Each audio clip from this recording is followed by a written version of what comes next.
विद्यार्थियों को नमस्कार। तो देखिए हम लेके आए हैं आपके लिए ईपीएफओ के 120 क्वेश्चन जो आपकी परीक्षा में बहुत आपकी मदद करेंगे।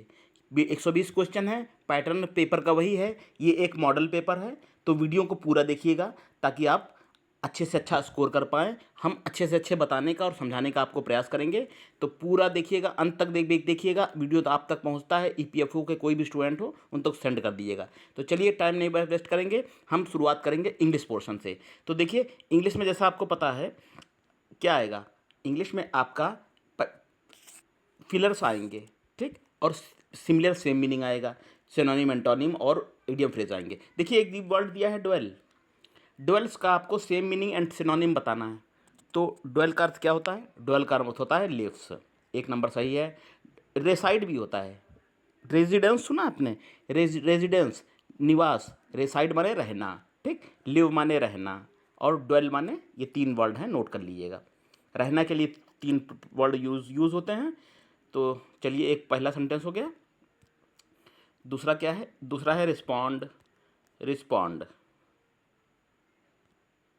रिस्पॉन्ड का मतलब है उत्तर देना, किसी बात का जवाब देना, तो आंसर देना। इसके लिए नंबर 3 हो जाएगा, इजी है, ठीक।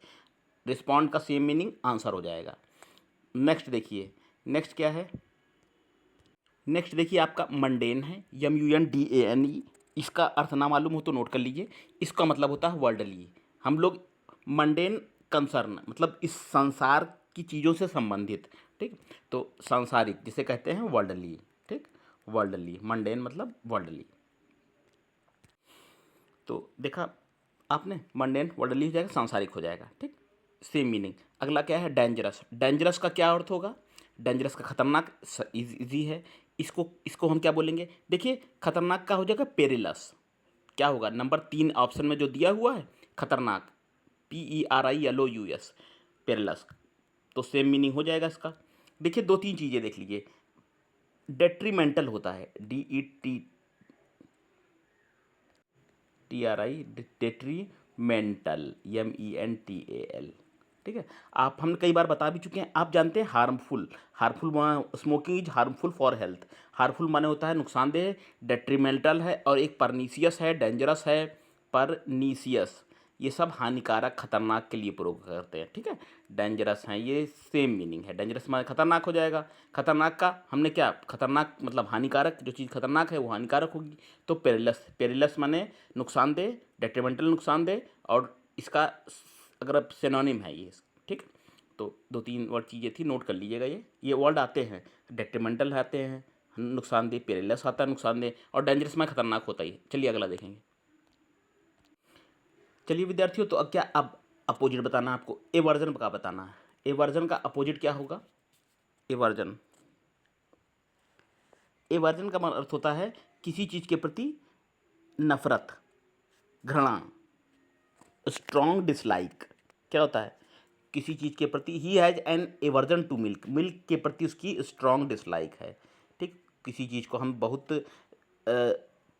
तेज मतलब ज़्यादा नफरत करते हैं, हेट करते हैं, नहीं पसंद करते हैं, तो उसके लिए एवर्जन होता है, ठीक। तो लाइकिंग हो जाएगा इसका, ठीक। जब आपको पता चल जाएगा एवर्जन का मतलब है नफरत करना, घृणा करना, have hatred, feeling of hatred, तो एवर्जन का अपोजिट लाइकिंग। अगला देखिए, अगला है पॉजिटिव। पॉजिटिव की मतलब होता है कमी, जिसे कहते हैं स्कार्सिटी भी कहते हैं। पॉजिटिव को कहते हैं स्कार्सिटी, माने कमी। सी है ये, CITY, ठीक। स्कार्सिटी है, लैक है, वांट है, ये सब कमी आती हैं, ठीक। पॉजिटिव ऑफ गुड टीचर्स मतलब कि scarcity of, lack of good teachers, scarcity of good teachers, अच्छे टीचरों की कमी, ठीक। पॉजिटिव नोट कर लीजिएगा, कमी होता है। और कमी का अविलोम क्या हो जाएगा? अधिकता, यानी कि सरप्लस। तो छठे का हो जाएगा बढ़ोतरी, ठीक। सरप्लस माने अतिरिक्त, जो चीज़ें अतिरिक्त हों, तो इसका हो जाएगा आपका सरप्लस, ठीक। पॉजिटिव बराबर सरप्लस हो जाएगा। अगला देखिए, आपको बताना है मोनोटोनस का विलोम, अपोजिट बताना है। मोनोटोनस का मतलब जो चीज़ डल हो, डल हो, अनइंटरेस्टिंग हो, बोरिंग हो, ठीक, उसको कहते हैं मोनोटोनस, ठीक। और जो चीज़ मज़ेदार हो, अच्छी हो, उसके लिए क्या आएगा? उसके लिए आएगा आपका वेरीड, ठीक, जिसमें बहुत सारी विभिन्नताएं हों। ठीक, वैर जो चीज़ बहुत अच्छी हो, जो चीज़ विविधता से भरी हो, ठीक, तो क्या वेरिड आएगा। अगला देखिए, आपका दिया है स्पूरियस। स्पूरियस दिया है, स्पूरियस का अपोजिट बताना है। तो स्पूरियस का मतलब होता है स्पूरियस ड्रग्स। तो जो चीज़ कैसे क्या हो, जो चीज़ हो फर्जी हो, फेक हो, ठीक ना हो, जेन्यून ना हो, उसके लिए कहते हैं हम, उसको हम कहते हैं स्पूरियस। अब आप कह सकते हैं फेक मतलब फर्जी है। ठीक, तुम्हारी बातें गलत है, मिथ्या से भरी हैं, तो स्पूरियस, तो ये तुम्हारी स्पूरियस रिप्लाई है, मतलब गलत हैं, मिथ्या से भरी है, उसमें बनावट है। स्पूरियस आप कहते हैं फेक करेंसी। कैसे फेक, फर्जी। और एक था काउंटरफीट। काउंटरफीट मतलब होता है नकली, नकली नोट, काउंटरफीट। तो spurious drugs can be proved fatal, मतलब ऐसे दवाएं जो फर्जी हैं, नकली हैं, मिक्स, जिसमें गलत चीज़ें मिक्स हुई हैं, तो उसको कहते हैं स्पूरियस। का मतलब आप फाल्स कह सकते हैं, जिसमें गलत चीज़ें मिली हुई हैं, मिलावटी आप कह सकते हैं। तो सही इसका होगा जेन्यून। जब आपको पता चल गया है इसका मतलब मिलावटी या गलत होता है, तो उसको हो जाएगा जेन्यून। क्या होगा इसका सही विकल्प होगा जेन्यून। ठीक, जेन्यून सही। चलिए नेक्स्ट देखिए, फिलर है, फिल करना है आपको। फिल इन द ब्लैंक्स आने हैं एग्जाम में, तो आपको बताना है यहाँ पर क्या होगा। पहले खुद कोशिश करिए। Having secured the highest mark in the class, कक्षा में सबसे अधिकतम अंक प्राप्त करने के बाद क्या हुआ। 1 2 3 4, चारों को देखिए क्या होगा। इसका सही जो आंसर होगा वो होगा बी, दूसरा। ही was offered a scholarship by the college. देखिए ऐसे तो देखने में आपको सब सही लग रहे होंगे, लेकिन इस वाक्य की डिमांड जानते हैं। इस वाक्य की डिमांड पैसिव वॉइस है। पैसिव वॉइस क्यों है, क्योंकि फर्स्ट पार्ट जो है ना, having second the highest marks in the class, तो इसमें ही के विषय में ही बताया गया। फर्स्ट पार्ट में किसके बारे में बताया गया, ही के विषय में। ठीक, तो आपका जो सब्जेक्ट है ना वो ही रहेगा। यहाँ पर जो ये जैसे इसमें दो पार्ट हैं, एक पार्ट तो आपका ये हो गया, ठीक, और दूसरा जो है ये पार्ट है, ही वॉज ऑफर्ड ए स्कॉलरशिप। तो जब नेक्स्ट पार्ट में आपका ही इसलिए रहेगा क्योंकि फर्स्ट पार्ट में किसके बारे में बताया गया है, कॉलेज के बारे में बताया गया नहीं, स्कॉलरशिप के बारे में बताया गया है नहीं, एक कॉलेज नहीं के बारे में बताया गया नहीं, ही के बारे में बताया गया है। तो उम्मीद है आप समझ गए होंगे। इसमें इस सेंटेंस में ही के विषय में बताया गया, इसीलिए ही से शुरू होगा वाक्य। यहाँ पर ही, कॉलेज नहीं रहेगा। तो ही, अब इसकी रचना कैसी हो जाएगी, पैसिव वॉइस में हो जाएगा। He was offered a scholarship by college, 2 number. ठीक, अगला देखिए। After they lunch the boy ran outside, क्या होगा। Have eaten, had eaten, were eaten, would have eaten.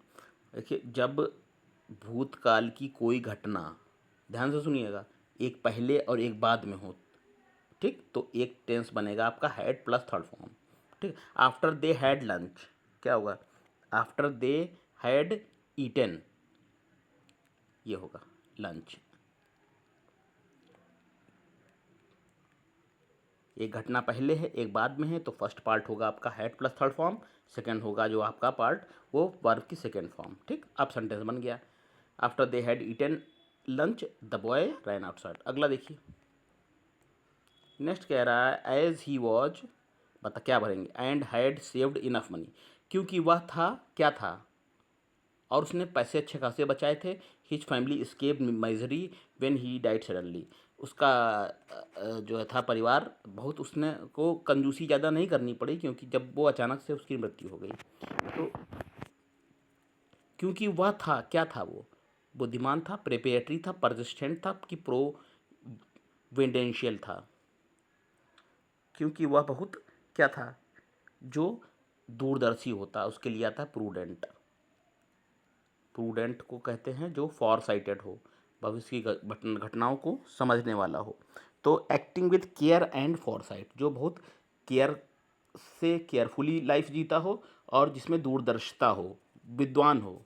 ठीक, प्रूडेंट का मतलब तो ज्ञानी विद्वान होता है, ठीक। और वो ज्ञानी विद्वान जिसमें भविष्य को आगे देखने की क्षमता है। तो ही वॉज प्रूडेंट, वो प्रूडेंट था, इसीलिए उसके परिवार को कष्ट सहना नहीं पड़ा। अगला देखेंगे, देखिए 12 number, some mysterious remain in desert researches especially relating to why some regions once fertile are now. ये रहस्यमयी चीज़ें हैं कि कुछ जो है रेगिस्तान में पहले विशेष रूप से कुछ क्षेत्रों में पहले फर्टाइल माने उपजाऊ थे और अब कैसे हैं। ये रहस्य का विषय है कि पहले वो उपजाऊ थे, अब कैसे हैं। अब हैं वो बारेन, बंजर। नंबर 3 आ जाएगा, ठीक है। सी ऑप्शन भरेंगे इसमें, ठीक।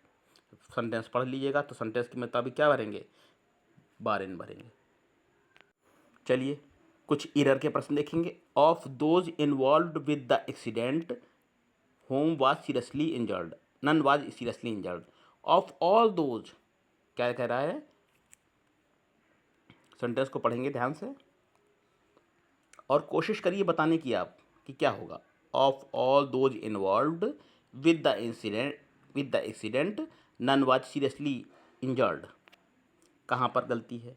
ऑफ ऑल दोज इन्वॉल्व ठीक है, विद द एक्सीडेंट नहीं ठीक है। एक्सीडेंट के साथ क्या लगता है, एक्सीडेंट की घटना हो जाती है तो उसके साथ क्या प्रयोग होता है, इन प्रयोग होता है। तो यही अब 2 सेकेंड पार्ट में गलती है आपकी, ठीक। अगला देखिए, राम, नेक्स्ट पढ़िए। Radar equipments that is to be used for ships must be installed carefully, ठीक है। तो रडार इक्विपमेंट्स, धीरे धीरे एक एक पार्ट पकड़ा करिए, हमने बताया था इधर ऐसे निकालेंगे आप।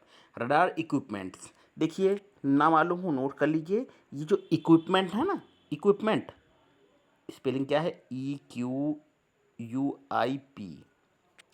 इक्विपमेंट। कोई भी औजार, किसी भी व्यवसाय से संबंधित जो चीज़ें क्या होती हैं, औजार। तो इक्विपमेंट्स नहीं होता, ये हमेशा किस में रहेगा, सिंगुलर में रहेगा। नोट कर सकते हैं आप, इक्विपमेंट का प्रयोग हमेशा सिंगुलर में करते हैं, ठीक।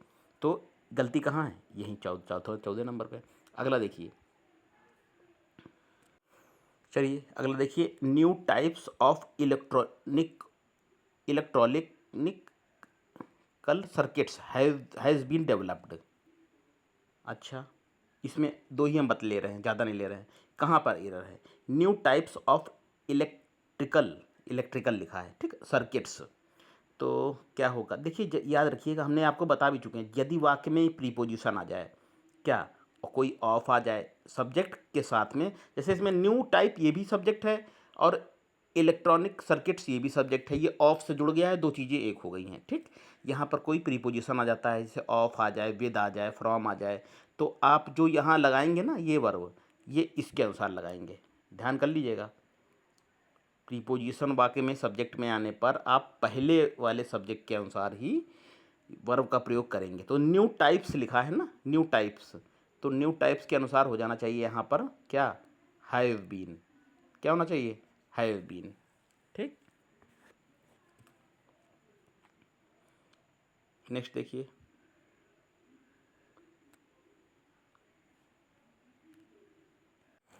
देखिए, recently I visited Kashmir and found the sceneries. ज़्यादा नहीं ले रहे हैं हम, फर्स्ट सेकेंड ही ले रहे हैं। किस पार्ट में गलती है आप तक समझ गए होंगे आप। देखिए सीनरी होता है ना, सीनरी, SCENERY, सीनरी का हम प्लूरल नहीं बनाते हैं। जिस तरह से हमने बताया था ना, इक्विपमेंट का प्लूरल नहीं बनाते हैं, ये सीनरी ही रहेगी एक वचन में। तो गलती आपकी सेकेंड नंबर में हो गई, ठीक है। देखिए इसमें क्या करना है आपको, इसमें इस सेट में आपको ईडियम नहीं दिए हुए हैं, ठीक है, आपको रिप्लेस करना है। यू वेंट लिखा हुआ है, बताना है कि ये सही है कि कोई ज़रूरत नहीं है इसमें इम्प्रूवमेंट की, कि इसको कौन सा वर्ड रिप्लेस करेगा। इट इज़ 10 o'clock ऑलरेडी, 10 पहले ही 10 बज चुके हैं। It is high time we went to, यही समय है कि हमको घर चले जाना चाहिए, ये अर्थ आ रहा है, ठीक। तो क्या, देखिए it's high time, it's right time, it's time अगर हो तो उसके बाद वाक्य पास्ट इंडेफिनिट टेंस में आती है, नोट कर लीजिएगा, बता भी चुके हैं कई बार। तो नो इम्प्रूवमेंट आएगा वाक्य, ठीक। फिर से बोले दे रहा है it is high time, important है, ये आता है इस तरह से, एक एरर संबंधी जरूर आ जाएगा। इट इज़ हाई टाइम हो गया, इट्स टाइम, इनके बाद क्या, सेकेंड फॉर्म, वर्ब की सेकेंड फॉर्म यानी पास्ट इंडेफिनिट टेंस का प्रयोग होगा। चलिए अगला क्या है, the students are playing volleyball since 8 AM। क्या होगा, सिंस या फार लगा हुआ है, किसका प्रयोग करेंगे, हम प्रयोग करेंगे नंबर 3, हैव बीन प्लेइंग आएगा यहाँ। आर की जगह क्या आएगा, हैव बीन प्लेइंग। जब समय दिया हो और काम लगातार का चल रहा हो तो आप हैव बीन प्लेइंग करेंगे। ये तो बहुत बेसिक सी चीज़ है ये, इसमें कुछ नहीं। Our plans for the trip fell down because we had no money. हमारा जो प्लान था वो फेल डाउन हो गया क्योंकि हमारे पास पैसे नहीं थे। तो फेल के साथ ऑफ लगाएंगे, आउट लगाएंगे, थ्रो लगाएंगे या फेल डाउन, ठीक है। फ्रेजल वर्ब स्टूडेंट जरूर आएंगे इसमें, EPFO की जहाँ तक बात कर रहे हैं। फ्रेजल वर्ब तैयार करिए, हम फ्रेजल वर्ब का अलग से वीडियो भी बना देंगे, बस आप बने रहिए चैनल पे, हम अलग से बना देंगे जो एग्ज़ाम में आ सकते हैं। मोस्ट इंपॉर्टेंट EPFO की बात करें तो देखिए, fell down, fall down, fall down है, फॉल डाउन का मतलब होता है चलते चलते गिर जाना, ठीक। फॉल डाउन, चल रहे हैं आप, चलते चलते गिर जाना, फॉल डाउन हो गया, ठीक है। और फॉल ऑफ का क्या अर्थ होता है, हम सब बता दे रहे हैं आपको। फॉल ऑफ का मतलब होता है किसी भी चीज़ में लगातार कमी आती जाए, महंगाई धीरे धीरे कम हो रही है, जैसे मान लो कम तो हो नहीं रही, होएगी नहीं कभी, लेकिन फिर भी मान लो बताएं डिक्रीज़ हो रही है, किसी चीज़ में कमी हो रही है, तो फॉल ऑफ कहेंगे, ठीक। और फॉल आउट किसे कहेंगे, फॉल के साथ आउट लगने पे क्या अर्थ हो जाता है, फॉल आउट का मतलब होता है बहसबाजी करना, ठीक है, किसी चीज़ से का मतलब आर्ग्यू करना, फॉल आउट होता है। और फॉल थ्रू मतलब होता है कम टू नथिंग, फेल, असफल हो जाना। फॉल, फॉल के बाद अगर मान ली थ्रू लगा था ना, तो इसका मतलब है फेल हो जाना, असफल हो जाना। नोट कर लीजिएगा, ये बहुत काम के हैं आपके, फ्रेजल तो ज़रूर मिलेगा आपको। चलिए तो इसमें क्या होगा, 19 का 3 हो जाएगा, नंबर हो जाएगा। फॉल थ्रू, फेल हो गया, ठीक है, हमारा प्लान था वो फेल हो गया क्योंकि, तो फॉल थ्रू का मतलब होता है असफल हो जाना, ठीक। फॉल के बाद थ्रू, हमने आपको तीनों बता दिए, फॉल थ्रू, फेल हो जाना, इसमें इसी 3 नंबर का होगा। अगला देखिए,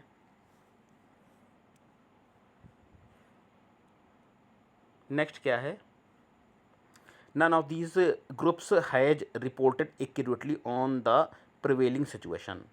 none of these groups has reported क्या होगा, तो देखिए नन, हमने अभी आपको नियम बताया था ना, ऑफ आ जाए शुरुआत के सब्जेक्ट में तो पहले वाले नन ऑफ दीज ग्रुप्स आएगा, तो ऑफ आ गया तो नन के अनुसार यहाँ क्या लगेगा, हैज लगेगा, ठीक। नन अगर काउंटेबल को दिखा रहा है, नन के साथ अगर कोई ऐसी चीज़ है जो गिना जा सकता है तो वर्ब ये प्लूरल लेता है, ठीक। नन के साथ ऐसी चीज़ आ जाती है जो नहीं गिन सकते तो आप सिंगुलर वर्ब लगाएंगे, ठीक। नन ऑफ दीज ग्रुप्स है ना, दीज ग्रुप्स हैं, ग्रुप में चीज़ें दी हुई हैं तो हैज़ ही रहेगा, ठीक, यहाँ पर चेंज नहीं होगा। चलिए हम सेकेंड पार्ट की ओर बढ़ेंगे। आप बताइए, कैप लेमिनियर चीन का पहला विदेशी सैन्य अड्डा निम्नलिखित से किस देश में स्थित है। देखते रहिए, हो सकता है क्वेश्चन फंस जाए, बिल्कुल मिलेगा। और यह है आपका जिबूती में, नोट कर लीजिएगा, अच्छे प्रश्न हैं। चीन जिबूती में अपना पहला विदेशी सैन्य अड्डा बना रहा है, ठीक। कमला देवी चट्टोपाध्याय पुरस्कार निम्न में किस मंत्रालय द्वारा गठित किया गया है, किस मंत्रालय द्वारा गठित किया गया है, अगर आता है तो बताइए। ये संस्कृत मंत्रालय, HRD मंत्रालय, कपड़ा मंत्रालय, कपड़ा मंत्रालय द्वारा कमला देवी चट्टोपाध्याय पुरस्कार 2017 से स्थापित नया पुरस्कार है ये, ठीक।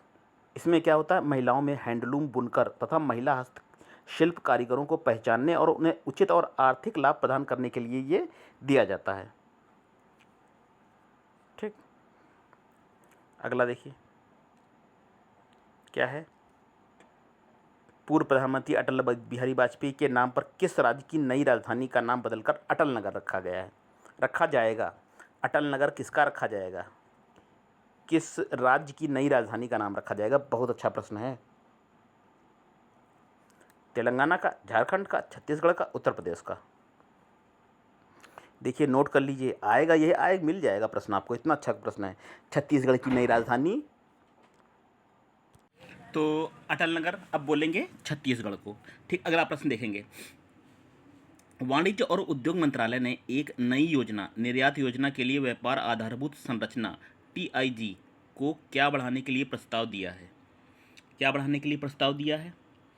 देखिए, विकल्प आपके हैं: निर्यात प्रतिस्पर्धा, व्यवसाय करने में आसानी, व्यापार बुनियादी ढांचे में वृद्धि की, नया SEZ बनाना। देखिए, इसका उत्तर होगा आपका निर्यात प्रतिस्पर्धा। वाणिज्य और उद्योग मंत्रालय ने निर्यात प्रतिस्पर्धा को बढ़ाने के लिए एक नई योजना, निर्यात योजना के लिए व्यापार आधारभूत संरचना TIG का प्रस्ताव दिया। TIG का प्रस्ताव दिया है, किस लिए? ताकि निर्यात में भी प्रतिस्पर्धा रहे। ठीक, अगला क्या है? इनमें से कौन भारत की सुपरसोनिक क्रूज मिसाइल है जिसे भूमि, समुद्र, उप समुद्र और वायु आधारित प्लेटफॉर्म से लॉन्च किया जा सकता है? करंट अफेयर क्वेश्चन है। इस क्रूज मिसाइल का नाम है, पहले आप थोड़ा 15 सेकंड 30 सेकंड लिया करिए बताने के लिए। यह है ब्रह्मोस। यह सुपरसोनिक क्रूज मिसाइल है जिसे भूमि, समुद्र, उपसमुद्र, वायु आधारित प्लेटफॉर्म से लॉन्च किया जा सकता है। ठीक,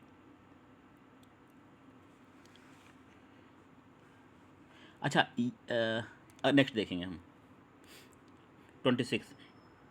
NTPC ने राजीव गांधी संयुक्त साइकिल पावर प्लांट में भारत का सबसे बड़ा फ्लोटिंग सौर फोटोवोल्टिक PV संयंत्र स्थापित किया है। कहाँ स्थापित किया है? ये स्थापित किया है आपका केरल।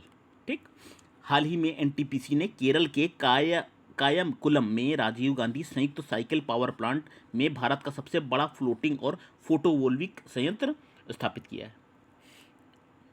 अगला देखेंगे। भारत के राष्ट्रपति के निर्वाचन के लिए निर्वाचक गण इलेक्टोरल कॉलेज में निम्नलिखित में कौन शामिल नहीं है? इलेक्टोरल कॉलेज में कौन शामिल नहीं है? राज्यसभा के सभी निर्वाचित सदस्य हैं विकल्प, और राज्य की विधानसभाओं के सभी निर्वाचित सदस्य, या सी है राज्य की विधान परिषद सभी सदस्य। अच्छा, ABC में बताना है, AB या BC या केवल C या केवल B?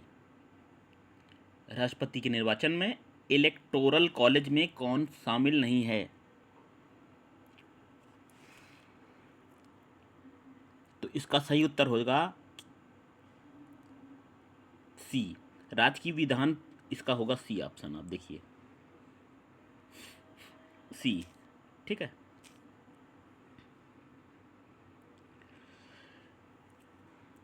भारतीय संविधान के अनुच्छेद 34 के अनुसार भारत के राष्ट्रपति का चुनाव एक निर्वाचन मंडल के सदस्यों द्वारा किया जाता है। तो किसका अनुच्छेद, कौन सा अनुच्छेद आपका हो जाएगा? ये 34। ठीक, 34 के तहत राष्ट्रपति का चुनाव होता है। इसके तहत क्या है?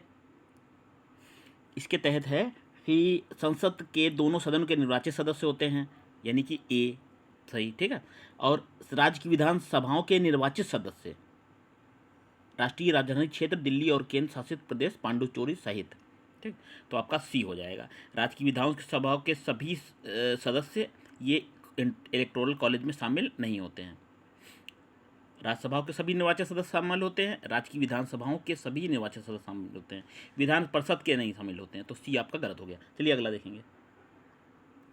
देखिए, प्रश्न है, किसी व्यक्ति को निम्नलिखित मूल अधिकारों में से कौन सा प्रदान नहीं किया गया है? कौन सा प्रदान नहीं किया गया है? देखिए 2 नंबर वाला ना, ये प्रदान नहीं किया गया, बाकी प्रदान किए गए हैं। क्या है वो? अपने विरुद्ध अभियोजन के समर्थन के साक्ष्य के रूप में अपने हस्तलेख का नमूना देने से इनकार करना, ये जो है मूल अधिकारों में उसको प्रदान नहीं किया गया है। ठीक, 2 नंबर वाला। चलिए अगला देखेंगे। अगला है सीरम LDL और HDL परीक्षण किस चीज़ का पता लगाने के लिए किया जाता है? ये जो परीक्षण होता है LDL और HDL, इससे किस चीज़ का पता लगाया जाता है? ये देखिए, इससे गैर संचारी रोग का पता लगाया जाता है, नोट कर लीजिएगा। कुल कोलेस्ट्रॉल के लिए परीक्षण अकेले या लिपिड प्रोफाइल के हिस्से के रूप में उपयोग किया जाता है। ठीक, तो नोट कर लीजिएगा ये 4 नंबर वाला। निम्नलिखित में मिलेनियम विकास लक्ष्यों में निम्नलिखित में कौन सा भारत के लिए प्राप्त नहीं किया गया था?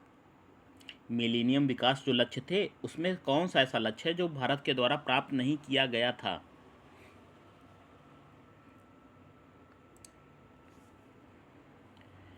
देखिए, ये प्राप्त किया गया था। स्कूल नाम ये भी प्राप्त किया गया था। नामांकन में लिंग समानता, 3 तिमाहियों में माता मृत्यु को कम करना, ये नहीं शामिल किया गया था। नहीं है, नहीं नहीं नहीं पे ध्यान दीजिएगा। तो ये जो लक्ष्य है 4 नंबर वाला, उत्तर आपका 4 नंबर होगा। ये लक्ष्य में शामिल नहीं किया गया था, 4 नंबर। अगला बताना है, भूखमरी और महामारी के कारण होने वाली व्यापक मौतें निम्नलिखित में से किसका अभिलक्षण है? किसका अभिलक्षण है?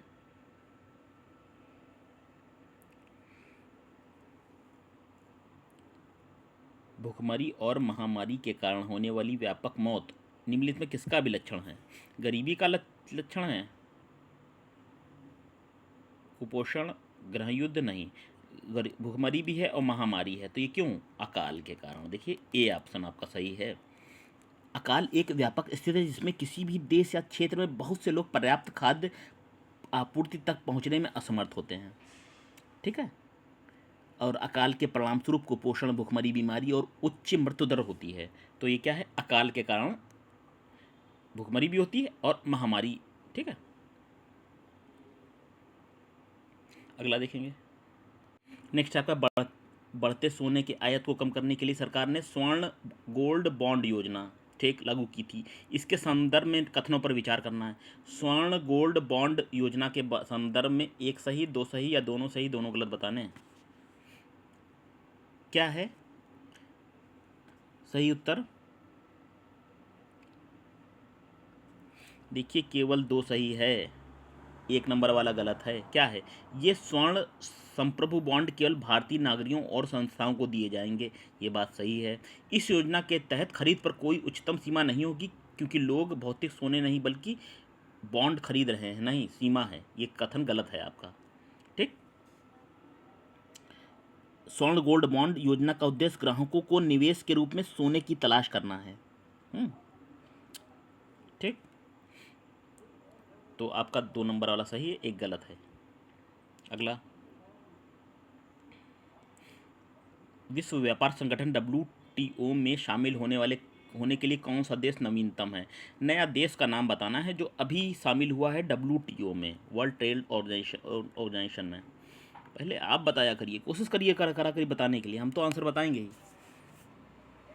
देखिए, अफगानिस्तान, लताविया, ग्वाटेमाला और लाइबेरिया में ये नया है अफगानिस्तान। 1 नंबर अफगानिस्तान जो है आपका, ये नया देश बना है WTO का।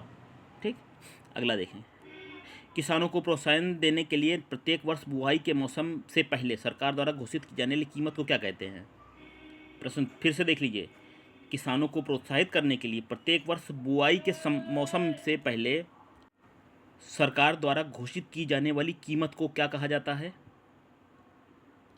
बफर कीमत, निर्गम कीमत, न्यूनतम समर्थन मूल्य, उचित निर्वाह कीमत। सरल है ये तो, न्यूनतम समर्थक मूल्य। बुआई के समय सरकार MSP जिसे आप कहते हैं। ठीक है, मैक्सिमम सेलिंग प्राइस। 3 नंबर सही है। ब्लू कार्बन पहल शुरू किया गया है। ब्लू कार्बन पहल ये संरक्षण अंतर्राष्ट्रीय के तहत ब्लू कार्बन पहल शुरू किया गया है। कार्बन अनुक्रमण के लिए महासागरों की क्षमता बढ़ाने के उद्देश्य से ब्लू कार्बन पहल की शुरुआत की गई है। यह पहले अंतर्राष्ट्रीय संरक्षण द्वारा शुरू की गई है। अगला है, मेकांग गंगा सहयोग परियोजना है। कैसी है? मेकांग गंगा सहयोग परियोजना कैसी है? भारत और म्यांमार से जुड़ी एक सिंचाई परियोजना है। कुछ एशियाई देशों की संयुक्त पर्यटन पहल है। भारत बांग्लादेश और म्यांमार से जुड़ी एक जल विद्युत परियोजना है। अपने पूर्वी पड़ोसियों के साथ भारत का एक रक्षा और सुरक्षा समझौता है। ये आपका 2 नंबर वाला ये सही है। क्या है ये? मेकांग गंगा सहयोग परियोजना जो है, इसकी स्थापना हुई थी 10 नवंबर 2000 को पहली MCG मंत्री स्तरीय बैठक में वियतनाम में हुई थी। ठीक है। कुछ एशियाई देशों की ये संयुक्त पर्यटन पहल है, जिसको हम कहेंगे मेकांग गंगा सहयोग परियोजना। इसमें 6 देश हैं, देख लीजिए। भारत है, थाईलैंड है, म्यांमार है, कंबोडिया है, लाओस है और वियतनाम है। उन्होंने सहयोग के 4 क्षेत्रों पर जोर दिया है, जो इस क्षेत्र में भावी व्यापार और निवेश के सहयोग के ठोस आधार के लिए पर्यटन है, संस्कृत है, शिक्षा और परिवहन के संबंध में है। ठीक, अगला देखेंगे। तो नोट कर लीजिएगा, मेकांग गंगा सहयोग परियोजना कुछ एशियाई देशों की पर्यटन पहल है। अच्छा, अगला क्या है? भारत छोड़ो आंदोलन के दौरान चित्तू पांडे के तहत स्वतंत्र जिला प्रशासन स्थापित किया गया था। इसमें है किस? उत्तर क्या होगा? इसमें उत्तर है नंबर 1 बलिया। 1942 के भारत छोड़ो आंदोलन के दौरान बलिया जिले में औपनिवेशिक प्राधिकरण को खत्म कर दिया गया और चित्तू पांडे के तहत एक स्वतंत्र प्रशासन स्थापित किया गया। इसको देखना है। क्या है? लाल बहादुर शास्त्री हवाई अड्डा कहाँ है? वाराणसी में है। ठीक। और चौधरी चरण सिंह हवाई अड्डा लखनऊ में है। क्या दोनों सही है कि दोनों गलत है? 1, 2, 3, 4 में से बताना है। ये दोनों सही हैं। ठीक है। क्या है? चौधरी चरण सिंह हवाई अड्डा उत्तर प्रदेश की राजधानी लखनऊ की सेवा करने वाला एक अंतर्राष्ट्रीय हवाई अड्डा है। ठीक।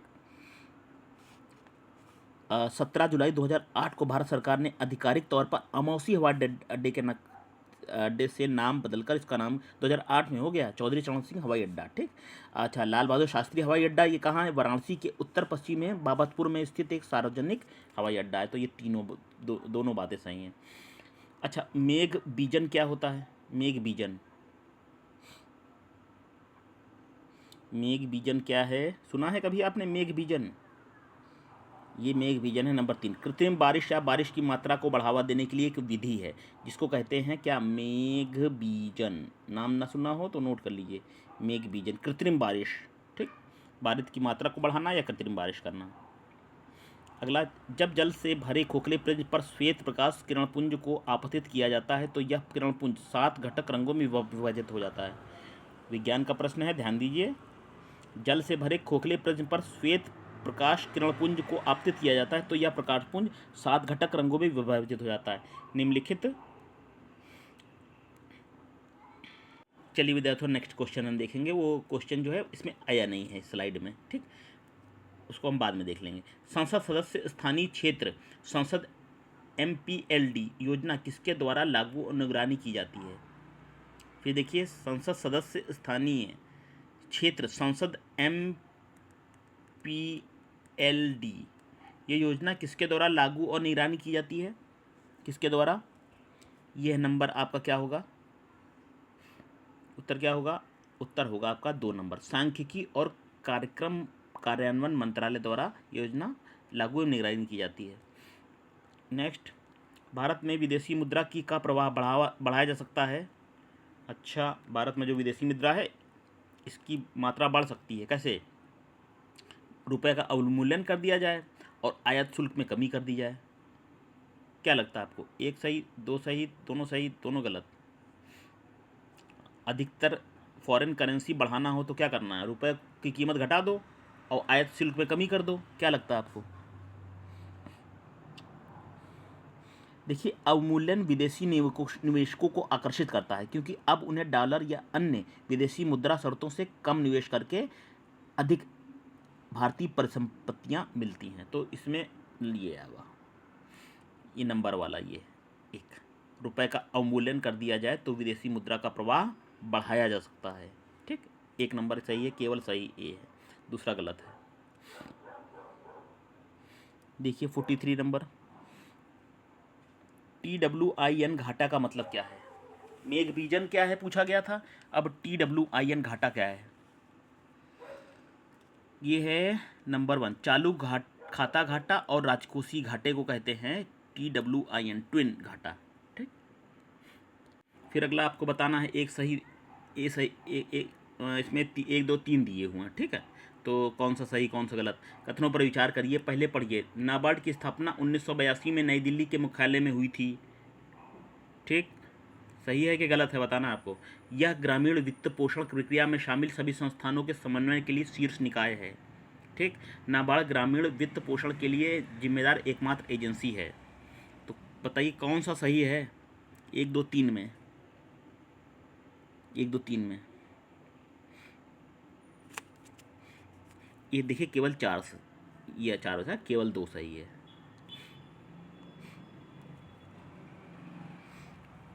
देखिए क्यों। पहली बात तो नाबार्ड की स्थापना 1982 में हुई थी, बात तो सही है, लेकिन नई दिल्ली में नहीं, मुंबई में हुई थी। कहाँ, मुंबई में हुई थी ये स्थापना नाबार्ड की। ठीक, अच्छा, और दूसरा क्या है, यह ग्रामीण वित्त पोषण के लिए नाबार्ड एकमात्र एजेंसी नहीं है। ठीक है, ये आपका गलत है। ग्रामीण वित्त पोषण के लिए और भी एजेंसियां और भी बैंकें हैं, ऐसा नहीं है कि ये नाबार्ड ही है। तो ये गलत है, यानी कि ये गलत है आपका और ये गलत है। कौन सा सही है, ये है। या ग्रामीण गांव में लोनिंग वगैरह, गांव के लोगों को बैंकिंग सुविधाएं देने के लिए नाबार्ड की स्थापना की गई है। ठीक, लेकिन ये एकमात्र संस्था नहीं है और इसकी स्थापना मुंबई में हुई थी 1982 में। अगला, चलिए अगला देखेंगे। बंकिम चंद्र चट्टोपाध्याय चटर्जी द्वारा लिखित गीत वंदे मातरम हाल ही में सर्वोच्च न्यायालय की इस पुष्टि के कारण लेख 51A में राष्ट्रीय गीत का कोई उल्लेख नहीं है के कारण विवाद में आ गया था, जिसमें राष्ट्रीय ध्वज या गान के बारे में उल्लेख किया गया था, लेकिन राष्ट्रगीत का नहीं। गीत के बारे में सही तथ्य बताना है आपको। ठीक है, वंदे मातरम के विषय में सही तथ्य बताना है 1 2 3 के माध्यम से। क्या है कि यह बंगाली और संस्कृत में लिखा गया था, पहला तथ्य ये है। दूसरा है यह गांधीवादी आंदोलन राजनीति के दौरान पहली बार लोकप्रिय हो गया। इसका अनुवाद रविन्द्रनाथ टैगोर द्वारा अंग्रेजी में किया गया था। 3 बातें हैं। अब आपको बतानी है कि तीनों में से तीनों सही तीनों गलत, 1 2 3 क्या करना है, कौन सी बात सही है।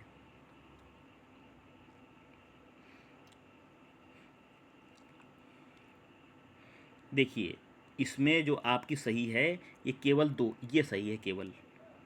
ठीक है, इसमें आपकी केवल दूसरा स्टेटमेंट सही है। 1905 में स्वदेशी आंदोलन बंगाल के विभाजन के साथ पहली बार यह लोकप्रिय हो गया। ठीक है,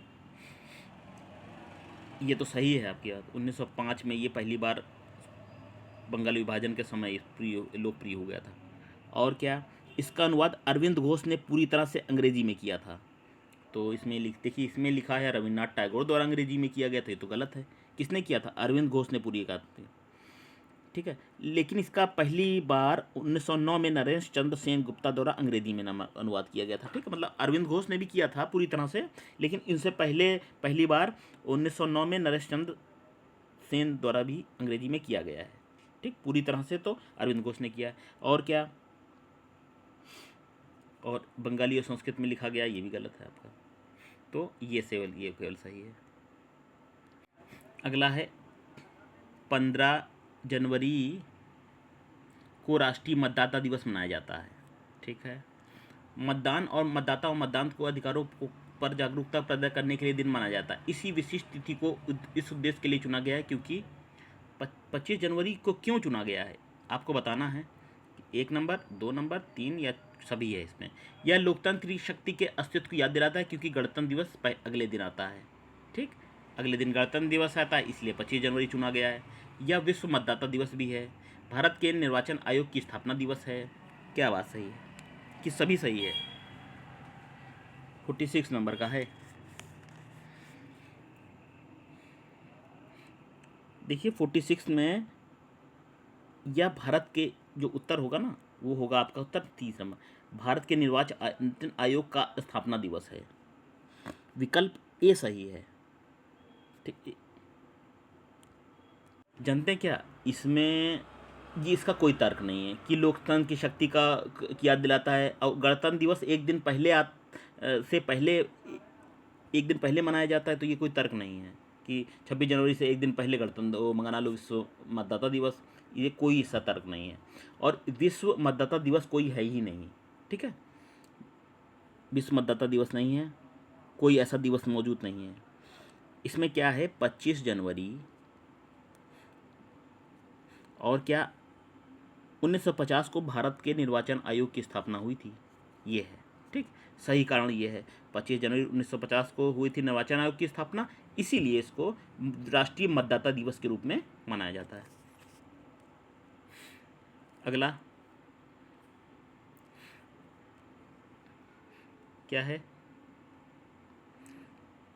भारतीय राष्ट्रीय कांग्रेस की स्थापना से पहले कई अभियान शुरू किए गए थे। नीचे दिए सही पूर्व कांग्रेस अभियानों का चयन कीजिए। राजनीतिक आंदोलन के लिए अखिल भारतीय निधि के लिए अभियान, तिनकठिया सिस्टम के खिलाफ अभियान, नातू भाइयों की रिहाई के लिए अभियान। तो अभियानों का क्रम आपको लगाना है। उत्तर इसमें बता दे रहे हैं हम आपको, केवल एक सही है। ठीक है, केवल एक सही है, पहला सही है कि राजनीतिक आंदोलन के लिए अखिल भारतीय निधि के लिए अभियान, बाकी गलत है। देखिए अगला, देखिए निम्नलिखित भारतीय राष्ट्रीय कांग्रेस की बैठक में किससे संबंधित, निम्नलिखित में से कौन सा सही है, कौन सा सही है भारतीय राष्ट्रीय कांग्रेस की बैठक के संदर्भ में। तो यह है आपका कलकत्ता में आयोजित हुई थी, इसकी अध्यक्षता दादा भाई नौरोजी द्वारा की गई। आपको बताना है कौन सा, एक सही, दो सही, दूसरा सही, दोनों सही, दोनों गलत, ये बताना है, यानी कि 1 2 3 में। ठीक, तो भारतीय राष्ट्रीय कांग्रेस की बैठक के संबंध में क्या है, केवल दूसरा सही है। क्या है, यह बॉम्बे में आयोजित किया गया था। 1886 में कलकत्ता में आयोजित सत्र दादा भाई नौरोजी की अध्यक्षता में हुआ था। ठीक, दादा भाई नौरोजी की अध्यक्षता में जो हुआ था, तो ये कहाँ हुआ था, बॉम्बे में आयोजित किया गया था। देखिए इसका उत्तर जो है हम देख रहे हैं, जैसा जो हमने बताया है, देखिए ये है 1886 में कलकत्ता में आयोजित सत्र दादा भाई नौरोजी की अध्यक्षता में हुआ था। ठीक, ये सही है। ठीक, इससे पहले था थोड़ा सा रॉन्ग हो गया था, तो 86 में था, कलकत्ता में था, दादा भाई नौरोजी के था, तो कलकत्ता में आयोजित किया गया था, अध्यक्षता दादा भाई नौरोजी ने की थी। ठीक है, तो इसमें क्या 1 और 2 दोनों सही हो जाएंगे। ठीक, ये 2 वाला सॉरी गलत हो गया था, इसमें कलकत्ता में था, दादा भाई नौरोजी भी थे 1886 में। ठीक, चलिए अगला देखेंगे। बंकिम चंद्र चटर्जी ने अपने उपन्यास आनंद मठ में निम्नलिखित में विद्रोह का कुली प्रस्तुत किया है। आनंद मठ में जो उपन्यास है, उसमें विद्रोह का जिक्र हुआ है। किसके विद्रोह का जिक्र हुआ है, भील विद्रोह है, रंगपुर है, विष्णुपुर है, या सन्यासी विद्रोह। ठीक है, तो ये आपका है 4 नंबर, सन्यासियों ने द्वारा विद्रोह कर दिया गया था। किस, बंकिम चंद्र चटर्जी ने अपने जो उपन्यास लिखा था आनंद मठ में। ठीक, तो सन्यासियों द्वारा था, उत्तर आपका आएगा 4 नंबर। कौन सी दीप्त वस्तु नहीं है, दीप्त वस्तु कौन सी नहीं है बताना है। नंबर 3 है उत्तर आपका बृहस्पति। ठीक, अगला देखिए, नेक्स्ट प्रश्न देखेंगे। निम्नलिखित में से कौन सा गुणधर्म आवर्त श्रेणी में बाएं से दाईं ओर को घटता है जाता है और शीर्ष से आधार की ओर बढ़ता जाता है। तो उस गुणधर्म आवर्ती सारणी का नाम बताना है। उस गुणधर्म का नाम हो जाएगा ये परमाणु की त्रिज्या। ठीक, उत्तर आपका होगा 4 नंबर, परमाणु की त्रिज्या। निम्नलिखित में कौन सा रासायनिक अपक्षरण का प्रकार नहीं है, नहीं ध्यान दिया करिए। प्रश्न जब कुछ कभी हो तो इसको नहीं को जरूर ध्यान दिया जाएगा। अपक्षरण क्षरण का प्रकार है, मान लो जल्दीबाजी में आपने है पढ़ दिया, तो आप उस पर टिक करेंगे, क्योंकि इसमें है वाले भी ऑप्शन देंगे। जब कभी भी हो विद्यार्थियों तो ध्यान रखिएगा, है और नहीं है पे ध्यान देना आप। क्योंकि जो ऑप्शन में होगा तो वो है वाली भी चीज़ें देंगे, नहीं वाली एक देंगे, है वाली ज़्यादा दे देंगे। हाँ, जल्दबाजी में आपने अगर नहीं पढ़ा, ये बहुत बड़ी चीज़ हम आपको बता रहे हैं। अगला देखेंगे 52 का, इसमें होगा आपका लवण क्रिस्टल वृद्धि। प्रकाश की तीव्रता के लिए निम्नलिखित जिस उपकरण का प्रयोग किया था उसे कहते हैं, क्या कहते हैं। प्रकाश की तीव्रता के लिए प्रयोग होता है लक्स मीटर। क्या, लक्स मीटर। ठीक, नेक्स्ट, एक उपभोक्ता दैनिक 4 घंटे के लिए 5 लेपो, 2 घंटे के लिए 125 डब्ल्यू के 100 वाट, एक टेलीविज़न 1 घंटे के लिए 500 वाट का एक विद्युत इस्त्री का उपयोग करता है 40 पैसे प्रति यूनिट की दर से, प्रतिदिन के कुल नोट का ऊर्जा खर्च कितना होगा? तो ये आपका 4 नंबर होगा, 1.10। ठीक, नेक्स्ट देखेंगे, ताइगा पारिस्थितिक तंत्र के संदर्भ में निम्नलिखित कथनों पर विचार करना है। ताइगा पारिस्थितिक तंत्र के संबंध में बताना है, 1 2 3, कौन सही कौन गलत?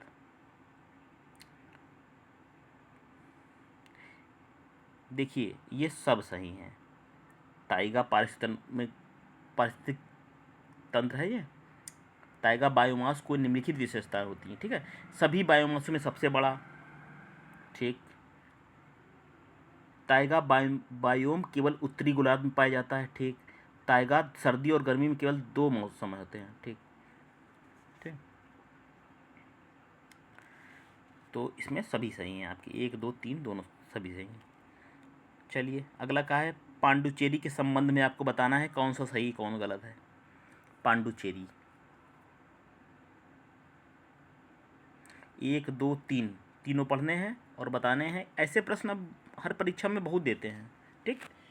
स्टेटमेंट दे दिए, बता 3 4 उसको बता दिए कौन सा, क्योंकि पेपर को टफ बनाना है विद्यार्थियों, किस तरह से सिलेक्शन करना नहीं, उनको लड़के एलिमिनेट करना है, इसीलिए ऐसा बनाते हैं।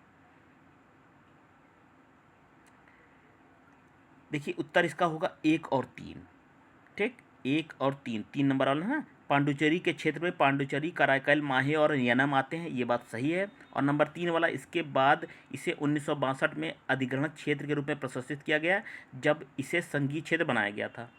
पुर्तगालियों ने इस क्षेत्र को 1954 में भारत को सौंप दिया, ठीक। तो ये फ्रांसीसी कब्जे में था पहले, ये पांडुचेरी पहले, ये 2 नंबर में जो लिखा है ना पुर्तगाली ने इस क्षेत्र को, तो पुर्तगाली नहीं, पांडुचेरी पहले फ्रांसीसी कब्जे में था। तो 2 नंबर वाला कथन आपका गलत हो जाएगा, पहला और तीसरा सही है। पर्यटक स्थलों पर वायु कनेक्टिविटी बढ़ाने के लिए पानी के एरोड्रोम का प्रस्ताव दिया गया है। पानी के एरोड्रोम का प्रस्ताव किसने दिया है? नंबर 1 नागरिक उड्डयन मंत्रालय ने दिया है, ठीक। अगला, एक पूर्ण अंतरिक्ष प्रौद्योगिकी अनुसंधान केंद्र प्राप्त करने के लिए उत्तर भारत में पहला शहर कौन सा है? अच्छा, पूर्ण अंतरिक्ष प्रौद्योगिकी अनुसंधान केंद्र प्राप्त करने वाला, ठीक है, तो ये है आपका जम्मू। उत्तर भारत का पहला शहर कौन सा है? जम्मू। नेक्स्ट है, ऑप्टिकल फाइबर केबल OFC चीन और पाकिस्तान के बीच पहला भूमि आधारित लिंक है, यह किसका हिस्सा है? किसका हिस्सा है? ये है आपका CPEC का, ठीक। देखिए अब फिर दे दिया, पहला सही पहला गलत, कौन बताना है? मौलिक अधिकारों के संबंध में कथनों पर विचार करना है। क्या है कथन? पहला पढ़िए, डॉक्टर भीमराव अम्बेडकर द्वारा मौलिक अधिकारों को भारतीय संविधान के हृदय आत्मा के रूप में माना गया। मौलिक अधिकार भारत के संविधान द्वारा संरक्षित और गारंटीड हैं। 60 नंबर का नंबर 2 सही है, ठीक, नंबर 2 सही है, पहला गलत है। डॉक्टर भीमराव अंबेडकर के संवैधानिक उपचार का अधिकार, उन्होंने इसको नहीं माना था, मौलिक अधिकारों को नहीं माना था। बाबा साहब ने किसको माना था? उन्होंने संवैधानिक उपचार का अधिकार, संवैधानिक जो उपचार का अधिकार है उसको माना था, संविधान की आत्मा एवं हृदय, ठीक है, मौलिक कर्तव्य को नहीं माना था। तो 1 नंबर वाला आपका गलत है और 2 नंबर वाला सही है आपका। तो ये उत्तर क्या हो जाएगा? ये राष्ट्रपति और उपराष्ट्रपति के चुनाव के संबंध में विवाद कहाँ सुलझाए जाते हैं? कहाँ सुलझाए जाएंगे विवाद हो जाए तो? उत्तर 1 है, उच्चतम न्यायालय में, उच्चतम न्यायालय में सुलझाए जाएंगे। अगला, पंचायती राज एक प्रणाली है, कैसी प्रणाली है? नंबर 3 है उत्तर, ग्रामीण क्षेत्रों के लिए स्थानीय स्व सरकार है। नेक्स्ट देखिए 63, एक बिल के पारित होने पर दोनों सदनों के बीच एक गतिरोध को हल करने के लिए संयुक्त बैठक संविधान द्वारा प्रदान की जाने वाली साधारण तंत्र है। संयुक्त बैठक से संबंधित कौन सा कथन सही है? संयुक्त बैठक जो होती है उसके संबंध में बताना है कौन सा सही, एक सही, दूसरा दो सही, दोनों गलत। ठीक। स्पीकर बिल पर विचार विमर्श और मतदान के उद्देश्य से दोनों सदनों की संयुक्त बैठक को बुला सकता है, ये है पहला। दूसरा, संयुक्त बैठक का प्रावधान साधारण बिल या वित्तीय बिल या संवैधानिक संशोधन बिल पर लागू होता है, न कि धन के बिल के विषय में। इन दोनों कथनों को पढ़ना है, पहला और दूसरा। आपको बताना है पहला सही, दूसरा सही, दोनों गलत। 63 नंबर वाला।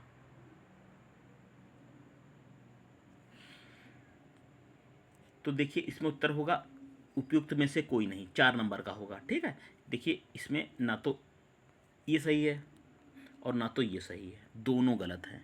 ठीक। संयुक्त बैठकों का प्रावधान केवल साधारण बिल या वित्तीय बिल पर लागू होता है, न कि मनी बिल या संवैधानिक संशोधन बिलों के लिए। ठीक। तो दोनों इसमें दोनों कथन गलत हैं आपके। फिर स्टेटमेंट वाला एक आ गया, देखिए संविधान संसद को राज्य सूची में उल्लिखित विषयों पर कानून बनाने के लिए निम्नलिखित असामान्य परिस्थितियों के तहत अधिकार देता है। ठीक। तो 1, 2, 3 पढ़ना है, आपको बताना है। संसद को राज्य सूची से संबंधित विषयों पर कानून बनाने के लिए अधिकार देता है, क्योंकि राज्य सूची पर केवल राज्य सरकार में ही कानून बनेगा। ठीक। लेकिन कुछ असामान्य परिस्थितियां हैं। कब हैं वो परिस्थितियां? 1, 2, 3 दिए हुए हैं। जब 2 या 2 से अधिक राज्य संसद को संयुक्त अनुरोध करें। अच्छा, अंतर्राष्ट्रीय समझौते, संधि या सम्मेलन को प्रभावित होने के लिए आवश्यक होने पर, जब राष्ट्र में राष्ट्रपति शासन लागू हो। कब राज्य सूची पर संसद कानून बना सकता है? ये तो आपका उत्तर है, क्या होगा, कौन सी परिस्थितियां हैं? देखिए तीनों परिस्थितियों पर लागू हो रहा है। ये तीनों मतलब इस परिस्थिति में भी राज्य सरकार संसद कानून बना सकती है राष्ट्रीय सूची पर, इसमें। ठीक, तीनों परिस्थितियों में। चलिए अगला देखिए, भारत के सुप्रीम कोर्ट में निम्नलिखित में से कौन सा मामला अधिकारों और नीति निर्देशक सिद्धांतों के बीच संघर्ष को हल करने से संबंधित है? मतलब एक विवाद हुआ था इसमें, अधिकार, मूल अधिकारों से संबंधित और नीति निर्देशक तत्वों से संबंधित थोड़ा सा कॉन्फ्लिक्ट हो गया था, संघर्ष। तो उसमें से कौन सा मामला है था? तो ये देखिए थे, गोलकनाथ मामला था, चंपारण मामला था, 1, 2, 3 ये है मिनर्वा। ये तीनों मामले थे ना, ये नीति निषेध तत्वों से और मूल अधिकारों से संबंधित थोड़ा सा विवाद जो था उसको हल करने के लिए ये तीनों थे। ठीक, नोट कर सकते हैं आप, गोलकनाथ, चंपारनाथ, मिनर्वा। भीखम सिंह मामला नहीं है।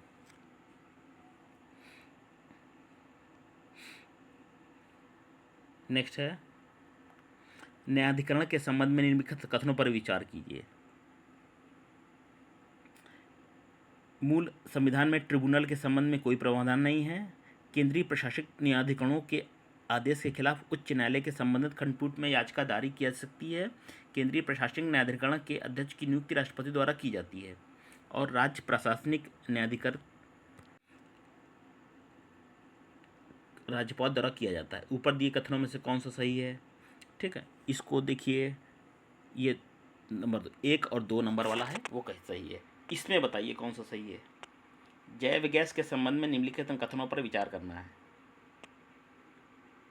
क्या है कथन? जैव गैस 1 और 2 पढ़िए।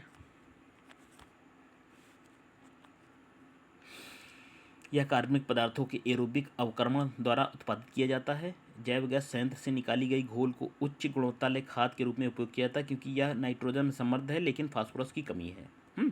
तो जैव गैस के संबंध में आपको क्या लगता है? ये सही है, 2 सही, 1 सही, 2 सही, दोनों गलत। देखिए ऐसा ना, इसमें केवल एक सही है, ये केवल एक स्टेटमेंट सही है। यह कार्बनिक पदार्थों के एरोबिक अवक्रमण द्वारा उत्पादित किया जाता है। अगला, रासायनिक दृष्टि से सिंदूर क्या है? सिंदूर का आपको नाम बताना है। सिंदूर का नाम केमिस्ट्री क्वेश्चन, बताइए कौन सा है, महत्वपूर्ण है। सिंदूर का रासायनिक सूत्र जो होता है HGS होता है, ठीक। रासायनिक नाम भी आता है परीक्षा में। इसको हम कहते हैं मर्क्यूरिक सल्फाइड। ऑप्शन नंबर 4 सही है, इसमें 4 सही है आपका, मर्क्यूरिक सल्फाइड। नेक्स्ट है, भार के अनुसार पानी में हाइड्रोजन की प्रतिशतता कितनी होती है? 11.11 ठीक प्रतिशत होती है। अगला है, भारत के संविधान में निम्नलिखित में से किस निकाय बॉडी के लिए प्रत्येक राज्य में नगर पालिका का गठन करने का प्रावधान नहीं है? तो उत्तर क्या होगा? शहरी पंचायत, ठीक। शहरी पंचायत के तहत ऐसा कोई प्रावधान नहीं है। अगला प्रश्न है, एक इंटीग्रेटेड सर्किट का सबसे महत्वपूर्ण फायदा उसकी क्या चीज़ होती है? अत्यंत उच्च विश्वसनीयता, कम लागत, ऊर्जा की कम खपत। नहीं, 2 नंबर है, अत्यंत उच्च विश्वसनीयता। चलिए कुछ कंप्यूटर के प्रश्न। किसी कंप्यूटर में CPU के घटक कौन से होते हैं? CPU के घटक पूछे गए हैं कंप्यूटर में। कंप्यूटर से संबंधित भी क्वेश्चन आएंगे इसमें, EPFO में। तो ये उत्तर आपका हो जाएगा कौन सा? तीसरा नंबर है। देखिए, कंट्रोल यूनिट होती है, CPU के घटक अंकगणितीय तार्किक यूनिट होती है, और रजिस्टर, ठीक। ये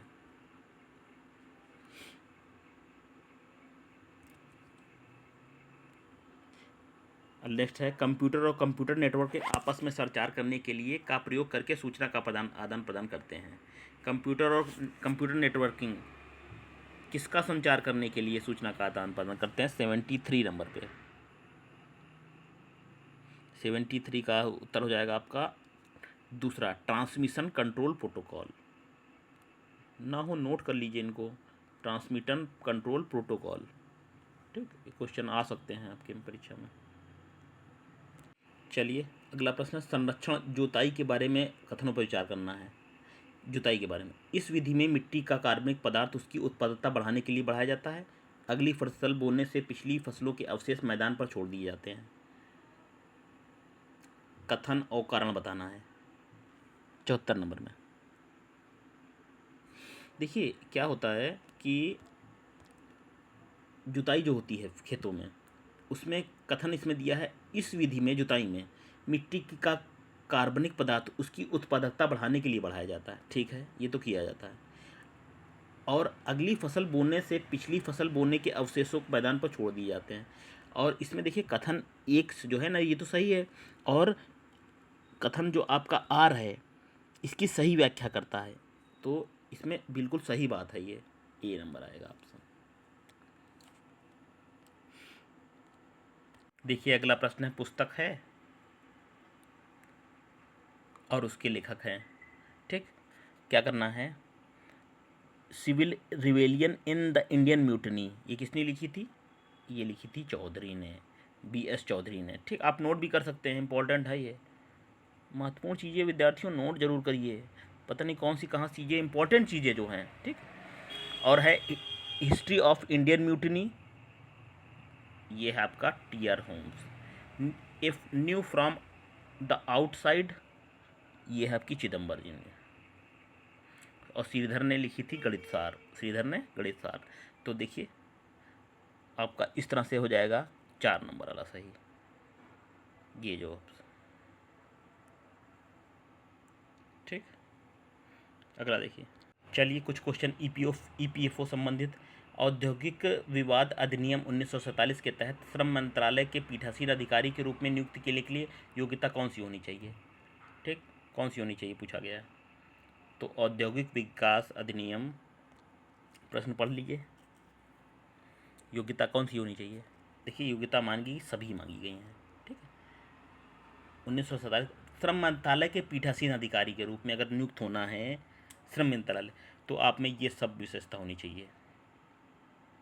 उच्च न्यायालय के अधीन रहा हो, कम से कम 3 वर्ष की अवधि के लिए काम किया हो, और 7 साल तक भारत पे किसी न्यायालयिक कार्य में कार्य किया हो, ठीक। तो देख लीजिएगा इसको। नेक्स्ट है आपका, श्रम मंत्रालय ने मातृत्व, अगला, श्रम मंत्रालय ने मातृत्व अवकाश प्रोत्साहन योजना नियोक्ता को कितने दिनों का पारिश्रमिक वापस करने की बात की है? प्रश्न ध्यान से पढ़िए, नोट कर लीजिए। कुछ ये प्रश्न जो है ना ईपीएफओ संबंधित हैं सब प्रश्न। इसमें उत्तर होगा 7 हफ्तों का पारिश्रमिक। ठीक। हाल ही के दिनों में श्रम मंत्रालय को इस आशय के अनेक ज्ञापन मिले हैं कि किस तरह के मातृत्व अवकाश की बढ़ी हुई अवधि महिला कर्मचारियों के लिए नुकसानदेह साबित हो रही है। ठीक है, क्योंकि मातृत्व अवकाश पर जाने से पहले भी किसी ठोस आधार के बिना ही उन्हें या तो इस्तीफा देने के लिए कहा जाता है अथवा उनकी छटनी कर जाती है। अच्छा, इसीलिए श्रम एवं रोजगार मंत्रालय की एक ऐसी प्रोत्साहन योजना पर काम करा जिसके तहत उन नियोक्ता को 7 हफ्तों का पारिश्रमिक वापस कर दिया जाए। ठीक है, तो ये उत्तर आज का हो जाएगा। हमने इसलिए पढ़ दिया आपके लिए, 7 हफ्तों का पारिश्रमिक वापस कर दिया जाए। अगला है कर्मचारी भविष्य निधि तथा विविध प्रावधान अधिनियम किस वर्ष में लागू किया गया था? तो ये आपका लागू किया था 1952 में। ठीक, कर्मचारी भविष्य निधि और विविध प्रावधान अधिनियम को वर्ष 1952 में लागू किया गया था।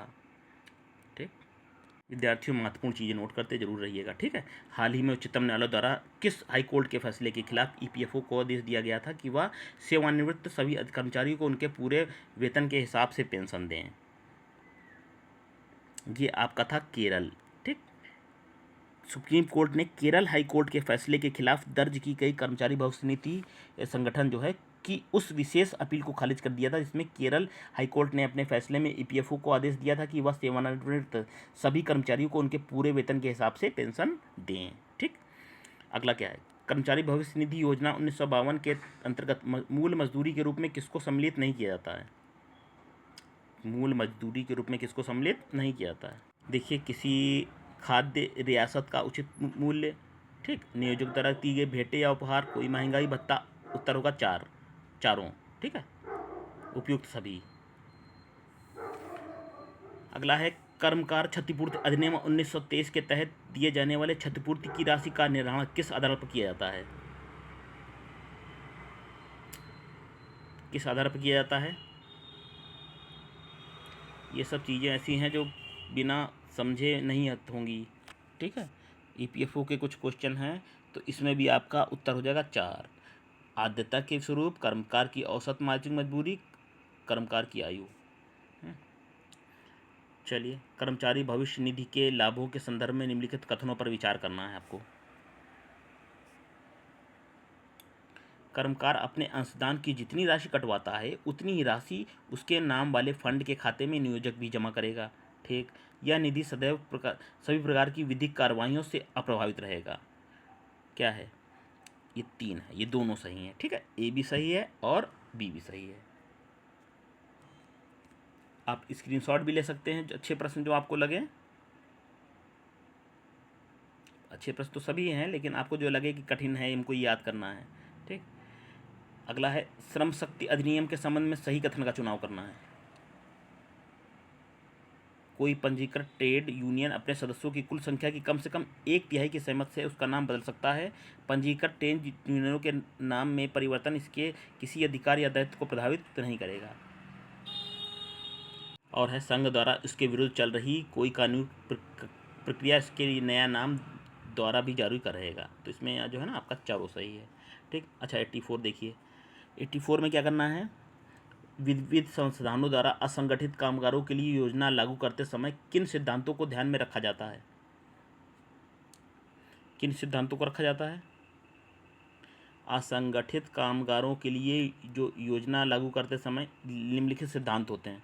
कौन से सिद्धांत होते हैं? देखिए, ये 1 नंबर भी सही, ये सिद्धांत भी होते हैं, 2 नंबर भी सही, 3 नंबर भी सही।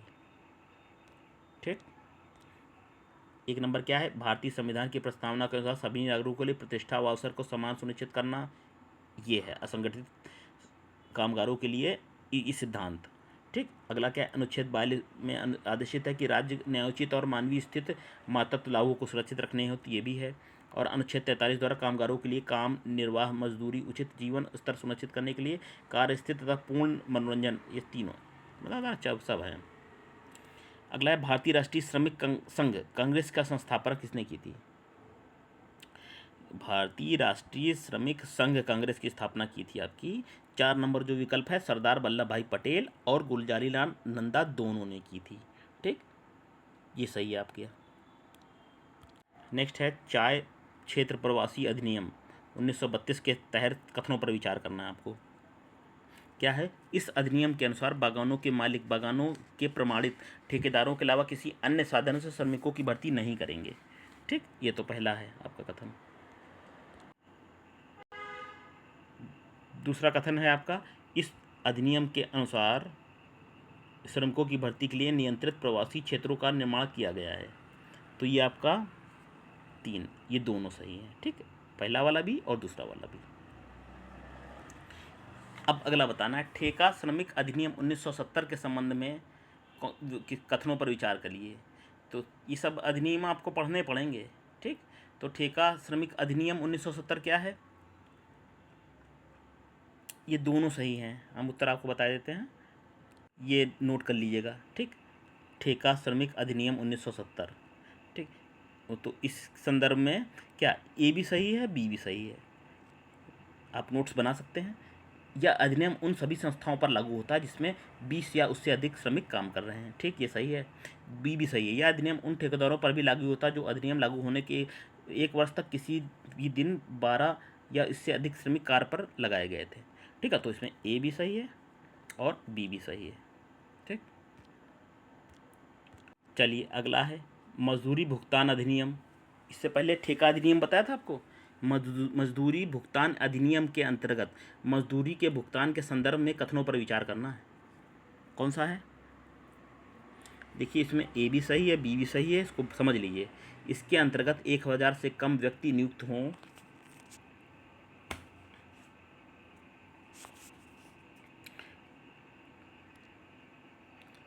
काम करने वाले प्रत्येक व्यक्ति की मजदूरी का भुगतान मजदूरी की अवधि के अंतिम दिन से 7वें दिन की समय तक करना होगा, ये सही है। और अन्य किसी संस्थान से काम करने वाले मजदूर को मजदूरी का भुगतान अवधि के अंतिम 10वें दिन की समाप्ति के पूर्व करना होगा। ठीक, हमने बताया आपको ए भी सही है और बी भी सही है, तीनों। ठीक, अच्छा अगला है, निम्नलिखित में से कौन सा मद मजदूरी भुगतान अधिनियम के अंतर्गत अधिकृत कटौतियों में सम्मिलित है? फिर से देखिए, मजदूरी भुगतान अधिनियम जो है उसके अंतर्गत जो कटौतियाँ होती हैं उसके अंदर कौन सा मद सम्मिलित है? ठीक, कौन सा मद है? जुर्माने की रकम में कटौती, ड्यूटी पर अनुपस्थित के लिए कटौती, माल या धन की क्षतिपूर्ति के लिए कटौती, या सभी कटौतियाँ बताना है। तो इसमें उत्तर होगा आपका ए, जुर्माने की, बताया ना, रकम में कटौती। ठीक, ये आपका सही है, ये।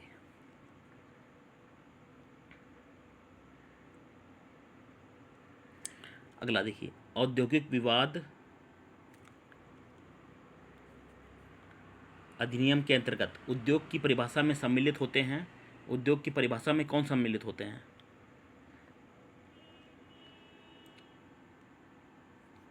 कृषि संबंधी कोई क्रिया नहीं, सरकार की प्रतिरक्षा ये भी नहीं है, चिकित्सालय या औषधालय नहीं है। औद्योगिक विवाद अधिनियम के संबंध में कोई भी इसमें लागू नहीं होता है। ठीक, ये 1 2 3 नहीं है।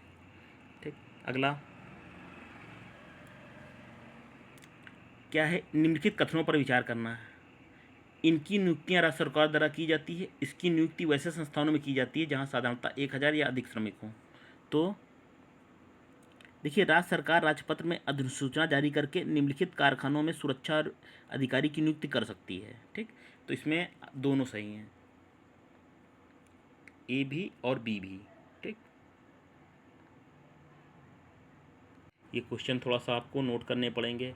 निम्नलिखित में कौन सा प्रावधान कारखाना अधिनियम 1948 के अंतर्गत श्रम कल्याण संबंधी प्रावधानों में शामिल नहीं है?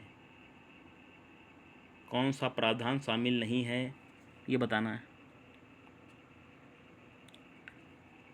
नहाने धोने की सुविधाएं, ये शामिल नहीं है। प्राथमिक उपचार के उपकरण, ये शामिल नहीं है। जलपान गृह, ये शामिल नहीं है।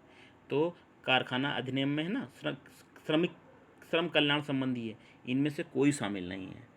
ठीक,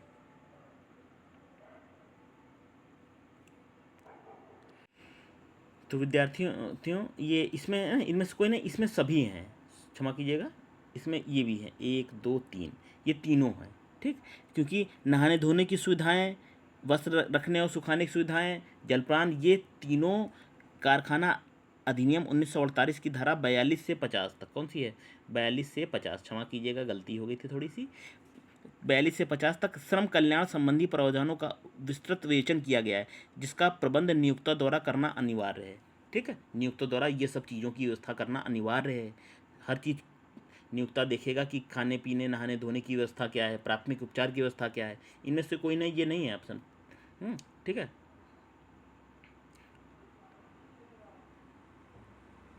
ये सब शामिल हैं। ठीक है, ये सब शामिल हैं प्रावधानों में। ठीक, तो आपका अगला देखिए, कारखाना अधिनियम 1948 के अंतर्गत शिशुगृह या शिशु सदन के संबंध में कथनों पर विचार करना है। क्या है शिशुगृह और शिशु सदन?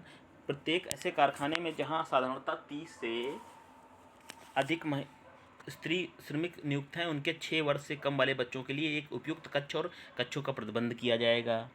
ठीक, और इनका संचालन केंद्र सरकार द्वारा किया जाता है। बताना है 1 और 2 में से कौन सही कौन गलत है, ए और बी में।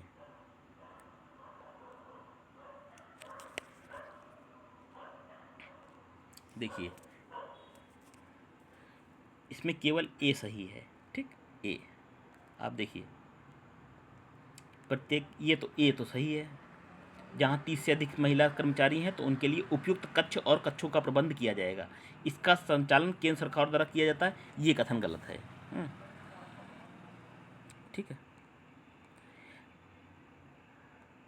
राज्य सरकार द्वारा नियम बनाना, राज्य सरकार शिशु सदन संबंधी नियम बना सकती है, केंद्र सरकार नहीं। चलिए कुछ गणित के प्रश्न देखेंगे हम। इसमें ए सही है, ए और बी साझेदार हैं, अनुपात के लाभ में वितरण करते हैं, सी नए साझेदार के रूप में प्रवेश करता है, ए अपने हिस्से का 1/7, बी अपने हिस्से का 1/3 के रूप में समर्पित करते हैं। नया लाभ वितरण बताना है आपको। इसको निकालिए 96 नंबर का आंसर, वीडियो को पॉज करके।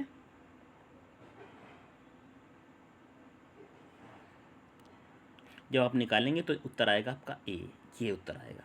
अगर ये उत्तर आ रहा है तो आपका सही है।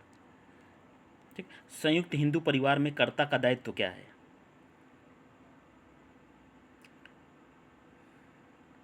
संयुक्त परिवार में उसके हित की सीमा तक, असीमित परिवार की संपूर्ण सम्मतियों तक। देखिए, संयुक्त हिंदू परिवार में कर्ता का दायित्व जानते क्या होता है? असीमित होता है, दायित्वों की कोई सीमा नहीं है। तो आपका हो जाएगा उत्तर नंबर 2। अगला है, एक आंतरिक लेखा परीक्षा का एक योग्य चार्टर अकाउंटेंट द्वारा कराया जाना आवश्यक है। ठीक, सीए द्वारा जो है ऑडिट जांच जरूरी है, मतलब ये बताया गया है। यह प्रबंधन का एक उपकरण है। आपको बताना है क्या कथन और कारण में क्या संबंध है, सही व्याख्या है कि नहीं है। देखिए, इसमें ए तो सही है, ए गलत है, मतलब आर सही है, सॉरी। ठीक है, ए आपका गलत है, ए जो कथन है ये गलत है, आर सही है। प्रबंधन का एक उपकरण है।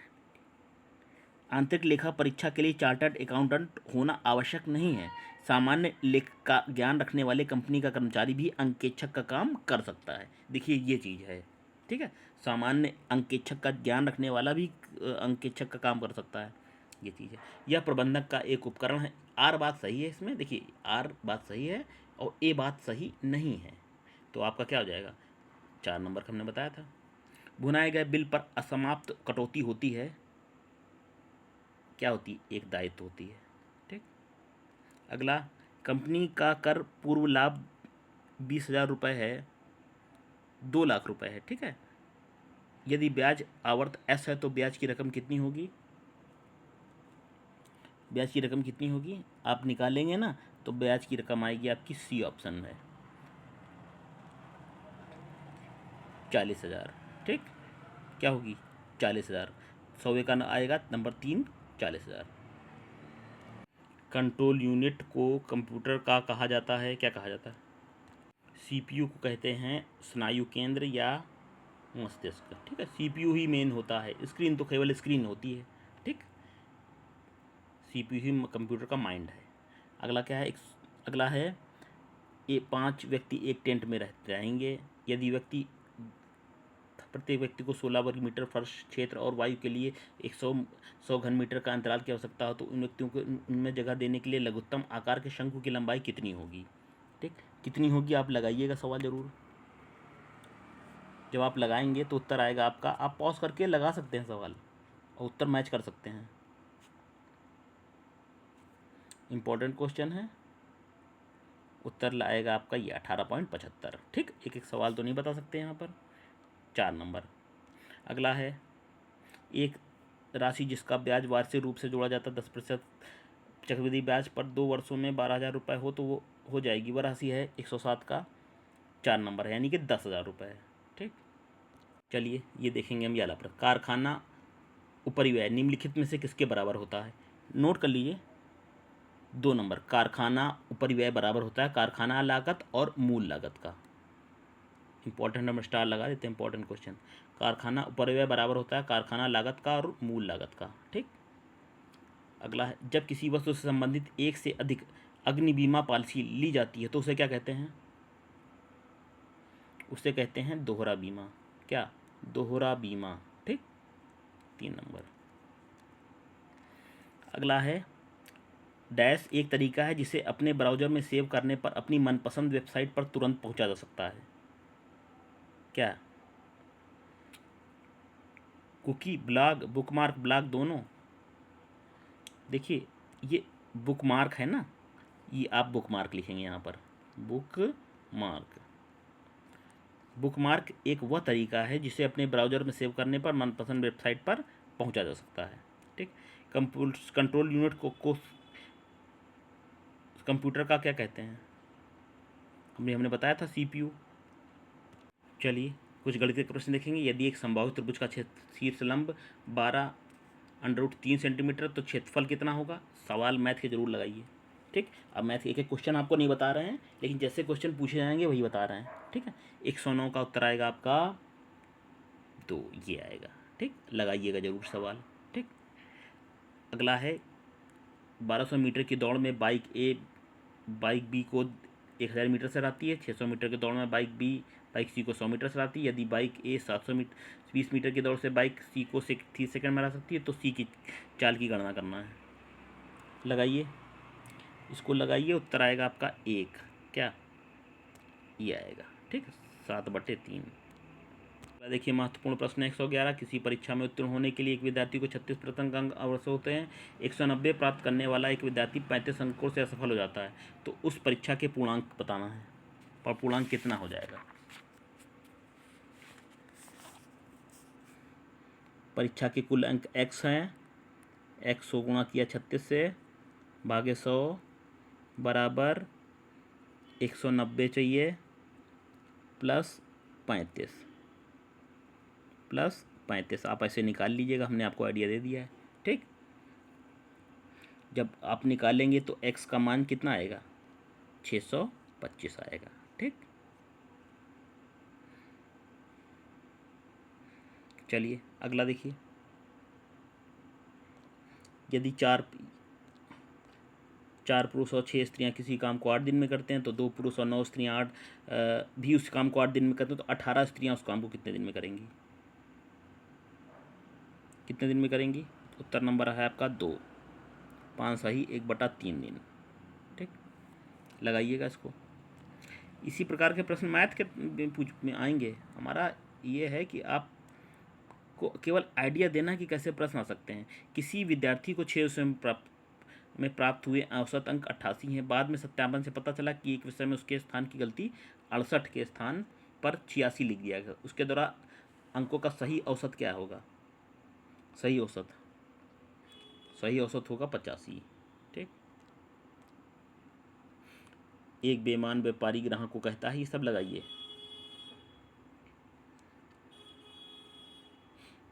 114 का वीडियो पॉज करके आप लगाइए। उत्तर आएगा 888.8 ग्राम। ठीक, 115 का 4 और 7 के विभाजन 3 अंकों वाली सबसे बड़ी संख्या ज्ञात करनी है।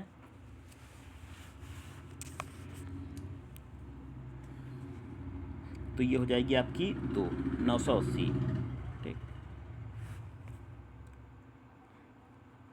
अगला, एक धनराशि साधारण ब्याज पर 30% वार्षिक ब्याज की दर से 7 वर्षों में 15,500 रुपये हो जाती है, तो 7 वर्षों का कुल ब्याज बताना है। 7 वर्षों का कुल ब्याज। वीडियो को पॉज करिए, सवाल लगाइए, उत्तर मैच करिए।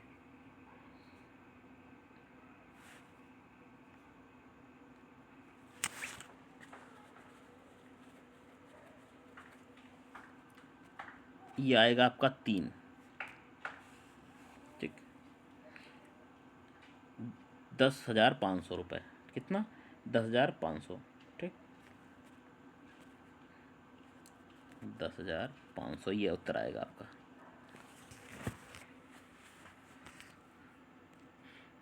अगला प्रश्न, अनिमेष जो बिंदु पी पर खड़ा है 12 मीटर पूर्व की ओर चलता है। वीडियो को पॉज करिए, दिशा संबंधी प्रश्न है। तो बिंदु पी के संदर्भ में जे किस दिशा में है, ठीक, ये बताना है आपको। इसको दिशा संबंधी प्रश्न है, लगाइए। अगर आपका उत्तर आता है दक्षिण पूर्व तो आप सही हैं। ठीक, चलिए शिलॉक का प्रश्न देखेंगे। कुछ ऊंट जहाज हैं, ये ऊंट है, ऊंट, और कुछ ऊंट जहाज हैं। देखिए क्या, कुछ ऊंट जो हैं वो जहाज हैं। ठीक है, और कोई जहाज नाव नहीं है। कोई भी जहाज है वो नाव, इसको कर लेते हैं। ठीक, कोई भी जहाज है ना वो नाव नहीं है। ठीक, अब क्या निष्कर्ष क्या है? कुछ जहाज ऊंट हैं, तो ये कुछ जहाज ऊंट हैं, कुछ ऊंट जहाज हैं, एक ही बात है दोनों। तो पहला वाला कथन तो सत्य हो गया। ठीक भाई, कुछ ऊंट जहाज हैं, कुछ जहाज ऊंट है, ये सत्य है। दूसरा नंबर, कुछ ऊंट नाव नहीं है, कुछ ऊंट हैं नाव नहीं है। हाँ, ये भी सही है। ये नाव ऐसे भी हो सकता है, कुछ ऊंट नाव हैं, कुछ ऊंट नाव नहीं है, तो ये भी सही है। ठीक, आपका उत्तर क्या हो जाएगा? ए और बी दोनों सही हैं। ठीक, दोनों सही हैं।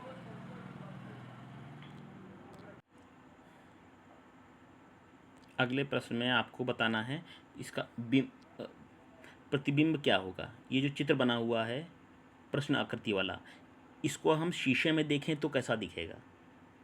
शीशे में देखने पर 120 वाला नंबर पर 119 वाला प्रश्न क्या होगा? देखिए, तीसरा नंबर उत्तर आएगा। जब आप इसको शीशे